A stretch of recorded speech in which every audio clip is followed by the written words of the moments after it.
Olá, pessoal! Hoje começamos o nosso estudo sobre genética. Nesta primeira aula, nós daremos introdução a alguns conceitos que são importantes para a genética. Primeiro, um pouquinho de história. Bom, desde a antiguidade, há relatos feitos pelo homem sobre a passagem de características entre as gerações, porque eles tinham a necessidade de entender como que, por exemplo, um filho, ele era muito parecido com o pai, possuíam características semelhantes, e a partir disso, começa uma ideia de que talvez essas características elas sejam passadas entre as gerações. Os gregos acreditavam que o indivíduo ele já estaria totalmente formado e que ele apenas crescia durante a gestação, o que nós veremos mais para frente que foi tido como uma teoria do pré-formismo. Hipócrates era um defensor da pangênese. O que é a pangênese? Ela nos diz que cada órgão ou parte do corpo produziria gêmulas, que migrariam para células germinativas e que, com a concepção, daria origem a um novo indivíduo. Por exemplo, todas as partes do homem e da mulher produziriam essas gêmulas que iriam em direção aos seus órgãos reprodutores e que, a partir da fusão deles dois, do embrião, nós teríamos um indivíduo com características do pai e da mãe. E a mesma coisa, quando esse indivíduo cruza com um outro indivíduo que possui as características de seus dois pais, ele também produz um novo indivíduo com a junção de todas essas características. E esse indivíduo, então, apresentaria as características de seus progenitores. Por outro lado, Aristóteles ele era um defensor da epigênese. Ele acreditava em um processo gradual a partir de um zigoto amorfo, ou seja, um zigoto sem forma, na qual o indivíduo não está formado, acreditando em uma formação sequencial durante a gestação, que seria o próximo do que nós temos hoje. Hoje nós sabemos que a gente tem a célula ovo formada e que a partir de processos de desenvolvimento embrionário, ela vai se tornando um indivíduo como nós conhecemos hoje. Ele propunha também a herança pela mistura, defendendo que os descendentes seriam uma mistura das características dos pais, que são os princípios geradores. E o preformismo, então, consiste no desenvolvimento de potencialidades pré-existentes no ovo. Tá, não entendi nada disso. O que quer dizer? Que o desenvolvimento do novo indivíduo se limitava ao aumento do tamanho do ser em miniatura, a amplificação das estruturas pré-existentes no ovo.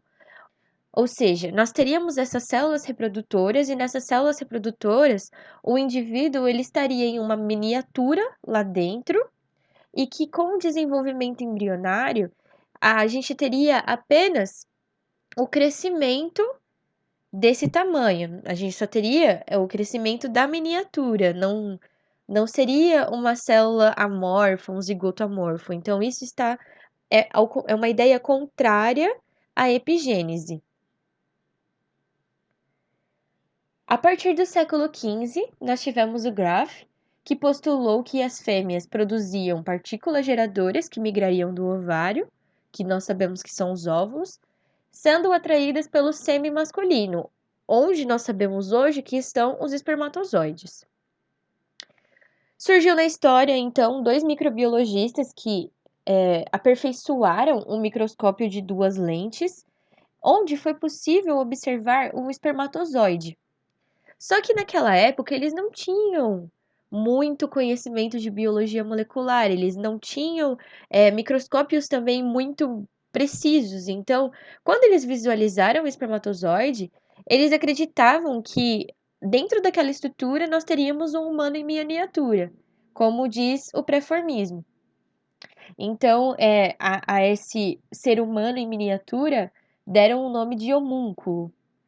Então, aqui a gente consegue ver, uma imagenzinha onde o núcleo desse espermatozoide ele seria a cabeça, e o restante do corpo do indivíduo estaria contido dentro da cabeça do espermatozoide. Também tinha o conceito da herança dos caracteres adquiridos, que era defendido tanto por Hipócrates como por Aristóteles. Acreditavam que as modificações incorporadas aos indivíduos ao longo das suas vidas poderiam ser passadas para os seus descendentes.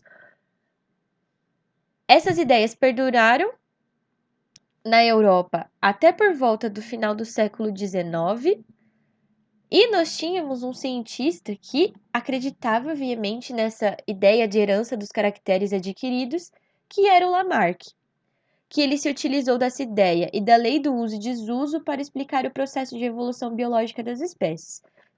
O fim desse pensamento preformista ocorreu no século XIX com o surgimento da teoria celular, que mostra que todos os organismos são formados por células. August Weismann mostrou a distinção entre células somáticas e germinativas, e assim se iniciaram as primeiras noções verdadeiras sobre a hereditariedade. E, muitos anos depois, nós tivemos Gregor Johann Mendel, que vai ser o foco da nossa aula de hoje, que ele começa seus experimentos com ervilhas no século XX, causando uma revolução no mundo das ciências e originando a nossa genética. Então, o mendelismo. Quem foi esse tal de Mendel? O que ele fez pra gente? Bom, ele era um monge austríaco, ele é considerado o pai da genética, realizou trabalhos com plantas de ervilha, essas ervilhas da espécie Pisum sativum, observou a transmissão de várias características hereditárias. A partir desses estudos, ele publicou o artigo Experiments with Plant Hybrids em 1865, só que como ainda não havia um conhecimento muito profundo da biologia molecular, os seus trabalhos eles foram ignorados pela sociedade científica e só a partir de 1900 as suas teorias começaram a ser aceitas e, por sua vez, confirmadas por vários pesquisadores. O que é, então, esse estudo do Mendel, esse estudo que Mendel realizou? Ele utilizou essa ervilha para experimentos de hibridização. Por quê? Porque elas possuem uma variedade de formas e cores, elas têm a capacidade de autopolinização, elas também realizam polinização cruzada e possuem um curto tempo de geração. E tudo isso torna a experimentação viável. Depois dele escolher o modelo experimental que ele tinha e a espécie a ser estudada, ele precisava desenvolver linhagens puras. Nós temos que, quando autopolinizadas, as linhagens puras, elas dão origem sempre a descendentes iguais à sua linhagem parental, ou seja, a própria linhagem pura. Quando autopolinizamos amarelas híbridas, por exemplo, linhagens híbridas, a gente tem a produção de cores diferentes dos descendentes. E quando autopoliniza-se as linhagens verdes, nós temos a produção de apenas linhagens verdes. Então, ele começou a notar que tinha alguma relação aí com o tipo de linhagem que você estava autofecundando. Porque como que você autofecunda um tipo e você tem a produção desse mesmo tipo, depois quando você fecunda uma mesma cor, você tem a produção de cores diferentes. Ele conseguiu perceber que havia uma relação. Então, Mendel, ele produziu 7 linhagens puras, cada uma com uma característica observável como cor das flores, textura das sementes, cor do interior da semente, cor das vagens, textura das vagens, tipos de flores e tipos de caules. E para cada característica havia 2 fenótipos observáveis. Ou seja, podia ser liso ou rugoso, verde ou amarelo, lisas ou onduladas e por aí vai. Ele começou seus experimentos realizando cruzamentos entre as linhagens puras. Ele começou seus experimentos realizando cruzamentos entre as linhagens puras, onde as plantas de sementes verdes com plantas de semente. Ele começou seus experimentos realizando cruzamentos entre as linhagens puras. Ele pegou plantas de sementes verdes com plantas de semente amarela e ele analisou como que seria esses descendentes. Então aqui nós temos a geração parental. E quando fecundou entre si, teve a produção apenas de indivíduos amarelos, que nós chamamos de geração F1, porque a primeira geração dessa fecundação. Então, todos esses descendentes exibiam um único fenótipo, que era sementes amarelas, apesar dos pais terem fenótipos diferentes, porque nós temos um que ele era verde. Quando ele realizou uma autofecundação da geração F1, ele percebeu que diminuiu a frequência da cor amarela e surgiu novamente a cor verde. Então, essa proporção ela foi de 3 para 1. E nós chamamos essa geração de geração F2, né? A segunda geração de autofecundação que aconteceu. Então, Mendel percebeu que algumas características se sobressaem em relação a outras. Por exemplo, quando nós pegamos a cor da semente, na primeira geração tem 100% amarela, na segunda geração 75% amarela e 25% verde. Na forma da semente, na primeira geração 100% lisa, na segunda geração a mesma porcentagem de lisa e rugosa que aconteceu com a cor da semente. Nós podemos ver que sempre vai ter uma característica que está se sobressaindo em relação à outra na geração F2. E como que a gente explica tal fenômeno? Bom, precisamos então de alguns conceitos iniciais para conseguir de fato entender o que está acontecendo. A primeira é que existe um fator hereditário, que nós chamamos de gene, e que é uma região do DNA que pode ser transcrita e traduzida em proteína, e que vai codificar essas características que nós observamos. Então, aqui a gente tem o gene. Os genes, eles são regiões que estão presentes no DNA, que por sua vez se configuram em cromossomo. Como o gene faz parte do DNA, ele está presente no cromossomo, que é uma forma estrutural do DNA no qual se encontra condensado. E esses cromossomos podem estar aos pares, nas células 2N, que denominamos de cromossomos homólogos. Isso tudo nós vimos na aula sobre cromossomos. As espécies de ervilhas estudadas por Mendel eram diploides. Em um determinado par de homólogos, cada cromossomo carrega a característica cor da semente. Então, os dois homólogos vão carregar a característica para a cor da semente. Porém, eles podem carregar uma variação diferente para essa característica. Por exemplo, o gene para a cor da semente verde ou o gene para a cor da semente amarela. O verde e o amarelo é o que nós chamamos de alelos, que são a variação de um mesmo gene. E esses alelos podem apresentar relações de dominância, porque nós vimos que o amarelo está aparecendo com mais frequência que o verde, então talvez exista uma relação de dominância e recessividade. Que aí nós entramos com esses conceitos. O que é dominância e recessividade? A dominância é quando a presença de um único alelo já é suficiente para determinar a característica fenotípica, e a recessividade é quando são necessárias duas cópias idênticas do alelo para produzirmos a característica fenotípica. Por exemplo, o alelo azão codifica a característica amarela, a cor da semente, e o alelo azinho codifica a característica verde. Então, agora que nós fixamos que é uma nomenclatura, uma forma de nós entendermos como essas características elas funcionariam, nós podemos pensar que, como a planta da ervilha ela é diploide, ela apresentará dois alelos para a mesma característica. Se forem duas cópias azão-azão, esta exibirá a característica amarela em suas sementes. Se forem duas cópias azinho-azinho, esta exibirá a característica verde em suas sementes. E se forem uma cópia do alelo azão e outra cópia do alelo azinho, esta exibirá a característica amarela em suas sementes, uma vez que o A é dominante sobre azinho. Então, vamos entender como seria esse cruzamento. O cruzamento com os alelos, nós temos a ervilha Nós temos, então, a geração parental, que é uma geração pura, uma linhagem pura. Nós só temos homozigose, ou seja, azão-azão no amarelo e azinho-azinho no verde. Quando nós cruzamos, nós temos essas possibilidades de cruzamento, porque nós temos que esses genes eles vão separar, né? Quando nós temos a formação da geração F1, nós temos 100% de ocorrência de cor amarela, só que a nossa linhagem é uma linhagem heterozigótica, porque vai apresentar tanto o alelo azão quanto o alelo azinho. E na geração F2, nós teremos uma frequência de 75% no total de linhagens amarelas e 25% de linhagem verde. Só que nós podemos observar que o genótipo, os alelos que estarão presentes, eles aparecem de formas diferentes.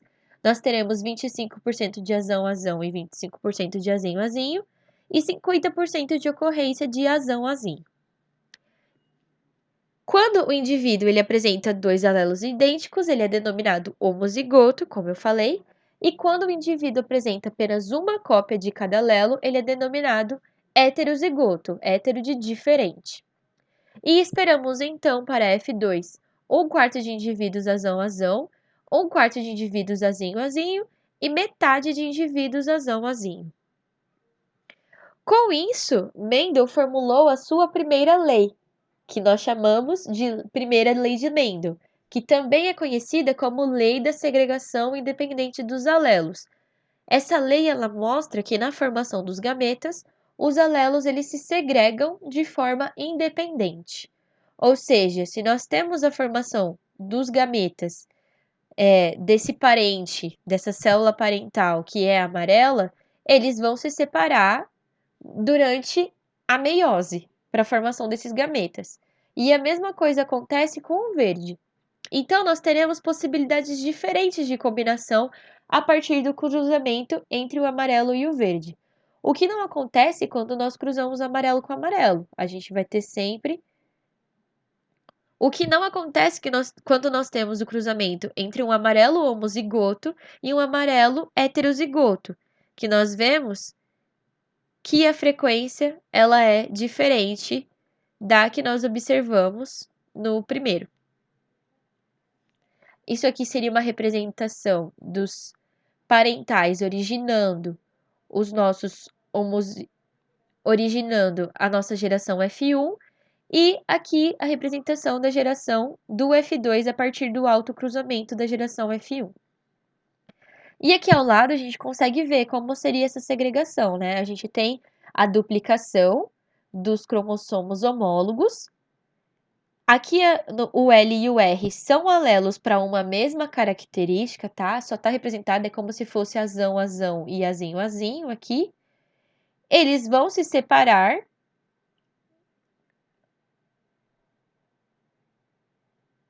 Eles vão se separar durante a meiose e originar gametas com alelos diferentes, dependendo de como eram os parentais. Então, é mais ou menos esse processo. A gente percebe que existe uma segregação que é independente. Cada um deles vai para cada uma das células gaméticas. O genótipo é uma constituição O genótipo é a constituição gênica do organismo para um dado caráter, que é o que nós vimos. A gente tem o cromossomo e ele apresenta esses alelos que são iguais, né? Os alelos eles se encontram. Alelos, como a gente viu, são genes para uma mesma característica, são diferentes tipos de genes para uma mesma característica e eles se encontram no mesmo locus, na mesma região dos cromossomos homólogos, como a gente consegue ver aqui. E a gente também vê a representação dessa forma, né? Como azão-azão, azinho-azinho, azão-azinho. E essas barrinhas representando os cromossomos homólogos como eles seriam. Esse é o genótipo. Por outro lado, nós temos o fenótipo. O fenótipo, ele é a característica que é expressa no organismo. Ele é o resultado da interação do genótipo e do ambiente. Aqui a gente tem, né, o genótipo, que seria os genes, a relação dos genes, mais a influência do meio ambiente, mostrando as características do organismo. Então, o fenótipo, ele é a expressão que o organismo mostra. É, por exemplo, a cor da planta. A planta ela tem o genótipo, que são aquelas combinações de genes, e o fenótipo dela é a cor que ela está expressando. Ele pode ser dominante quando o alelo dominante é aquele que se expressa mesmo na presença de outro alelo diferente. O indivíduo ele pode apresentar um genótipo heterozigoto ou um homozigoto. E uma observação é que nem sempre o fenótipo dominante ele é o mais apto ao meio. Nós veremos mais para frente que existem genótipos. Nós veremos mais para frente que existem fenótipos que são dominantes, mas que eles não são aptos, então eles vão aparecer numa menor frequência em relação ao recessivo. E o recessivo, por sua vez, o alelo só se expressa em dose dupla, ou seja, em homozigose, e desta maneira ele exibe um único genótipo. Nós temos o cruzamento Nós temos também um último conceito, que é o de cruzamento teste, que ele é usado para descobrir se um indivíduo com fenótipo dominante é homozigoto ou heterozigoto. Realiza-se um cruzamento entre o indivíduo dominante, que se deseja saber o genótipo, e o indivíduo recessivo. Por exemplo, a gente tem aqui a característica dominante, né? A gente não sabe qual é esse segundo, porque como o azão é dominante, aqui pode ser azão também ou azinho que vai continuar o mesmo fenótipo. Só que a gente cruza ele com o recessivo, porque o recessivo a gente sabe que ele é azinho, azinho e acabou. E através da análise da proporção da prole, a gente pode determinar qual é o genótipo desse primeiro indivíduo. Se nós obtemos 100% de indivíduos dominantes, nós sabemos que o testado é um homozigoto, ou seja, ele vai ter AA de genótipo. Só que se 50% da prole dessa geração for dominante e 50% for recessiva, então o testado é heterozigoto, ele será azão-azinho. Com isso, nós acabamos a nossa introdução à genética. O vídeo recomendado para você assistir após essa aula é a aula 2, sobre a primeira lei de Mendel, onde nós veremos mais a fundo sobre a lei de Mendel e as variações que nós podemos ter em relação a esta primeira lei.